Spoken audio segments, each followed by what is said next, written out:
Okay, मैं यहाँ से विजुअल स्टूडियो को ओपन कर लेता हूँ। अब यहाँ पे हमारे पास ऑप्शन है क्रिएट न्यू प्रोजेक्ट का, मैं इस पर क्लिक कर देता हूँ। इसके बाद मेरे पास काफ़ी सारे टेम्पलेट्स आ गए हैं। ये रिसेंटली क्रिएटेड टेम्पलेट्स हैं जिन पे मैं ऑलरेडी वर्किंग कर रहा हूँ। इसके बाद अगर आपका भी प्रोजेक्ट कोई क्रिएटेड है तो आपके पास लेफ्ट साइड पे टेम्पलेट्स आ जाएंगे। अदरवाइज़ हम यहाँ से अपना टेम्पलेट सेलेक्ट कर लेंगे। मैं यहाँ से C# सेलेक्ट करता हूँ, विंडोज़, और इसके बाद वेब।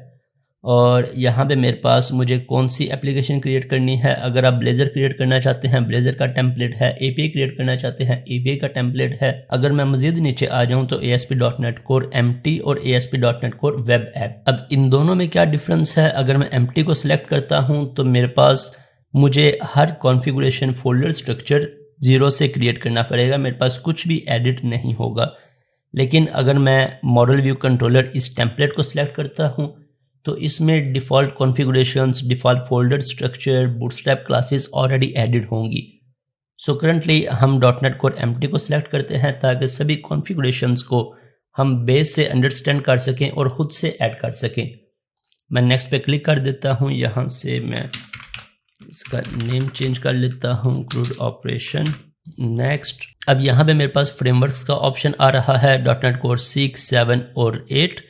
हम यूज़ कर रहे हैं .NET Core 8। अगर आपके पास 8 का ऑप्शन ना आए तो आप यहाँ से विजुअल स्टूडियो इंस्टॉलर को ओपन करें, और इंस्टॉलर में जाने के बाद आप यहाँ तो अपने विजुअल स्टूडियो को अपडेट कर लें, अदरवाइज़ आप मॉडिफाई पे क्लिक करें। और यहाँ पे मेरे पास इंडिविजुअल कंपोनेंट्स का ऑप्शंस है। अब यहाँ से जाके .NET Core को इंस्टॉल कर सकते हैं, .NET Core 8, और इंस्टॉल वाइल डाउनलोडिंग पे क्लिक कर देंगे तो ये ऑलमोस्ट आपके 3 से 4 मिनट में डाउनलोड हो जाएगा। मेक श्योर कर लीजिएगा इंस्टॉलर से पहले आपका विजुअल स्टूडियो इसके सभी इंस्टेंसेस क्लोज होने चाहिए। मैं फर्दर यहाँ से आ जाता हूँ कॉन्फ़िगर HTTPS, इसको हम चेक कर देते हैं। इसके बाद एनेबल डॉकर। अभी हम डॉकर को यूज़ नहीं कर रहे, लेकिन इस पर भी मैं इंशाल्लाह एक सीरीज़ बनाऊँगा, इसलिए मैं अभी के लिए इसे अनचेक कर देता हूँ और क्रिएट पे क्लिक करूँगा तो ये मेरे लिए एक प्रोजेक्ट क्रिएट कर देगा। ओके, यहाँ पे मेरा प्रोजेक्ट क्रिएट हो गया। ये डिफ़ॉल्ट विंडो है, मैं इसे क्लोज कर देता हूँ। राइट साइड पे मेरे पास सोल्यूशन एक्सप्लोरर आ रहा है। अगर आपके पास ये विंडो नहीं आ रही या किसी वजह से ये रिमूव हो जाती है तो आप यहाँ से व्यू में आ जाएं, और ये मेरे पास ऑप्शन है व्यू सोल्यूशन एक्सप्लोरर का। अब इसको मैं लेफ्ट राइट जहाँ पे भी पिन करना चाहूँ पिन कर सकता हूँ। मैं इसको राइट साइड पे पिन कर लेता हूँ। अब इसके अंदर हमारे पास कुछ डिफ़ॉल्ट फाइल्स ऐड हैं। आप देख सकते हैं इसमें मेरे पास डिफ़ॉल्ट फाइल्स के अलावा या बेसिक फाइल के अलावा कोई भी एक्स्ट्रा फाइल, MVC स्ट्रक्चर या बूटस्ट्रैप लाइब्रेरीज कुछ भी ऐड नहीं है। मुझे सब कुछ खुद ऐड करना है इसमें। हम इसको थोड़ा सा अंडरस्टैंड कर लेते हैं कि ये फाइल स्ट्रक्चर या फोल्डर स्ट्रक्चर क्या है। .NET Core 3.1 में हमारे पास 2 फाइल्स ऐड होती थी, startup.cs और program.cs, और हम अपनी सभी कॉन्फ़िगरेशन startup.cs में करते थे।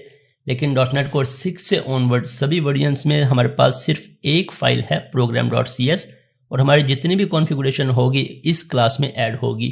मैं थोड़ी देर में इस क्लास की तरफ जाता हूँ। यहाँ से हमारे पास डिपेंडेंसीज हैं। डिपेंडेंसीज से क्या मुराद है कि हमारी एप्लीकेशन में जितनी भी डिपेंडेंसीज, न्यूगेट पैकेजेस इंस्टॉल हैं, थर्ड पार्टी लाइब्रेरीज इंस्टॉल हैं, वो सब यहाँ पे ऐड हो रही होंगी। हमारे पास डिफरेंट प्रोजेक्ट्स का रेफरेंसेस ऐड हैं, तो मेरे पास डिपेंडेंसीज में मैं सबका रेफरेंस, पैकेजेस, लाइब्रेरी सब कुछ देख सकता हूँ। इसके अलावा प्रॉपर्टीज़ का फोल्डर है, इसका हमारा अभी इसे कंसर्न नहीं है, लेकिन मैं इसको अगर ओपन करता हूँ लॉन्च सेटिंग्स.json को, तो इसमें हमारी इन्वायरमेंट हम देख सकते हैं, डेवलपमेंट इन्वायरमेंट है। इस फाइल की ज़रूरत हमें कब पड़ती है? जब हम अपनी एप्लीकेशन को डिप्लॉय करते हैं किसी सर्वर पे, तब हमारे पास यहाँ पे प्रोफाइल भी एक ऐड होती है जिसमें हम अपनी इन्वायरमेंट को चेंज कर देते हैं, डेवलपमेंट से प्रोडक्शन कर देते हैं। इसके बाद इसकी कुछ डिफ़ॉल्ट कॉन्फ़िगरेशन भी हमें चेंज करनी होती हैं।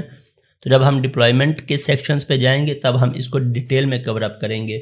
मैं इसको मिनिमाइज़ कर देता हूँ। नेक्स्ट हम आ जाते हैं ऐप सेटिंग्स.json में। ये मेरे पास कॉन्फ़िगरेशन की फ़ाइल है। .NET Core वर्जन से पहले हमारे पास वेब कॉन्फ़िग की फ़ाइल थी जिसमें XML फॉर्मेट में सभी कॉन्फ़िगरेशंस होती थी, लेकिन .NET Core में जितने भी वर्जन है .NET Core के, हमारे पास ऐप सेटिंग्स.json है जिसमें जेसन फॉर्मेट में, डिक्शनरी फॉर्मेट्स में, की वैल्यू पेयर में हमारे पास कॉन्फ़िगरेशंस ऐड होती हैं। अब हमने अपनी कनेक्शन स्ट्रिंग्स को ऐड करना हो, टोकन्स को ऐड करना हो, थर्ड पार्टी लिंक्स को ऐड करना हो, एपीआई से रिलेटेड लिंक्स को ऐड करना हो, तो वो सभी लिंक्स हम इस appsetting.json में ऐड करते हैं। ओके, मैं इसे भी क्लोज कर देता हूँ। नेक्स्ट फाइल है मेरे पास program.cs, जो हमारी सबसे इंपॉर्टेंट फाइल है। startup.cs में अगर आपको याद हो, मैं बात कर रहा हूँ .NET Core 3.1 की। इसमें हमारे पास दो फंक्शंस होते थे, कॉन्फ़िगर सर्विसेज, और सेकंड फंक्शन हमारे पास होता था कॉन्फ़िगर का। कॉन्फ़िगर सर्विसेज में हम अपनी सभी सर्विसेज को रजिस्टर करवाते थे, और कॉन्फ़िगर हमारी पाइपलाइन होती थी। जिस भी रिक्वेस्ट पे कोई भी फिल्टर ऐड करना हो, वो हम कॉन्फ़िगर फंक्शन में ऐड करते थे। अब .NET Core 3 से ऑनवर्ड जितने भी वेरिएंट्स हैं, उनमें ये दोनों फंक्शंस ख़त्म हो गए हैं। उनमें startup.cs की फाइल ख़त्म हो गई है। हमारे पास सिर्फ एक program.cs है। हमारा कोड मिनिमाइज हो चुका है। अब इसमें हमारे पास दो वेरिएबल्स हैं, बिल्डर और ऐप का। बिल्डर वेरिएबल से मुराद हमने जितनी भी अपनी सर्विसेज को रजिस्टर करना है, हम builder.services को यूज़ करते हुए अपनी सभी सर्विसेज को कॉन्फ़िगर कर सकते हैं, सभी सर्विसेज को रजिस्टर कर सकते हैं। builder.services.add हमने कंट्रोलर्स ऐड करने हैं, हमने कनेक्शन स्ट्रिंग ऐड करनी है, डीबी कॉन्टेक्स्ट को ऐड करना है।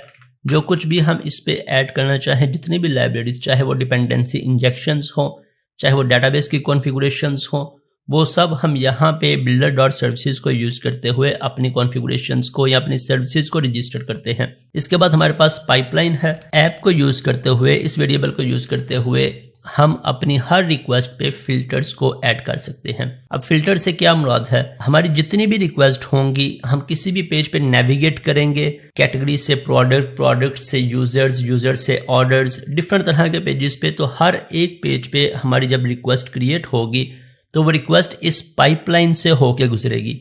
अब इस पाइपलाइन से होके गुजरेगी तो हमें इसका क्या फ़ायदा होगा कि हम उस रिक्वेस्ट पे डिफरेंट फ़िल्टर्स को ऐड कर सकते हैं। कौन कौन से फ़िल्टर्स हैं, हमारे सिक्योरिटी के फ़िल्टर्स हो सकते हैं, हमारे एक्सेप्शन हैंडलिंग के फ़िल्टर हो सकते हैं, हमारे वैलिडेशन के फ़िल्टर हो सकते हैं। इसके अलावा डिफरेंट तरह के जितने भी फ़िल्टर्स हम किसी भी रिक्वेस्ट पे अप्लाई करना चाहते हों, हम यहाँ पे इस पाइपलाइन में उन फ़िल्टर्स को ऐड कर देंगे। मैं इसको यहाँ से रिमूव कर लेता हूँ। अभी हम इनको डिटेल में इन पे वर्किंग भी करेंगे, तब आपको बेटर आइडिया हो जाएगा। हम इन पे डिपेंडेंसी इंजेक्शंस भी अप्लाई करेंगे, हम इन पे सिक्योरिटीज़ को भी अप्लाई करेंगे नेक्स्ट सेशंस में, तो आपको इस फाइल का बेटर आइडिया हो जाएगा। अगर आपने 3.1 पे वर्किंग की है तो जो काम आप कॉन्फ़िगर सर्विसेज में करते थे वो सारा काम आप यहाँ पे करेंगे, और जो काम आप कॉन्फ़िगर फंक्शन में करते थे वो सारा काम आप यहाँ पे करेंगे। ओके, अब नेक्स्ट हम मूव होते हैं डेटाबेस मॉडल्स की तरफ। हम एंट्री फ्रेमवर्क को अप्लाई करते हैं ताकि डेटाबेस के टेबल्स को क्रिएट कर सके।